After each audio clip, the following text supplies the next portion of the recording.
SV6 news కు స్వాగతం. ముందుగా హెడ్లైన్స్. తెలంగాణ రాష్ట్ర ప్రభుత్వం చేపట్టిన సంక్షేమ పథకాల అమల్లో భాగంగా ప్రజాపాలన కార్యక్రమంలో ప్రజల నుండి దరఖాస్తులను స్వీకరించి కంప్యూటర్లో నమోదు చేశారు. కాగా రాష్ట్ర వ్యాప్తంగా కొంతమందికి విద్యుత్ బిల్లులు, కొంతమందికి జీరో బిల్లులు వచ్చాయి.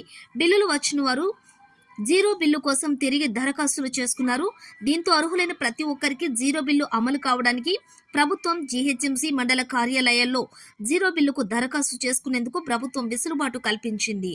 ఇందులో భాగంగా సికింద్రాబాద్ జీహెచ్ఎంసీ నార్త్ జోన్ కార్యాలయంలో ఏర్పాటు చేసిన సెంటర్లలోని సికింద్రాబాద్లోని అడ్డగుట్ట, మెట్టుగూడ, తార్నాక, సీతాఫల్ మండి తదితర ప్రాంతాల నుండి విద్యుత్ జీరో బిల్లు కోసం లబ్ధిదారులు తమ దరఖాస్తులను తిరిగి నమోదు చేయించుకున్నారు. దీంతో కంప్యూటర్ సెంటర్ల వద్ద లబ్ధిదారులు క్యూ కట్టారు. ఇందుకు గాను లబ్ధిదారుల నుండి ప్రజాపాలనలో దరఖాస్తు చేసుకున్న రిసిప్ట్, ఆధార్ కార్డు, విద్యుత్ బిల్లు, రేషన్ కార్డు, ఇంటర్నెట్ ద్వారా పొందిన జిరాక్సులు లబ్ధిదారుల నుండి అధికారులు స్వీకరిస్తున్నారు.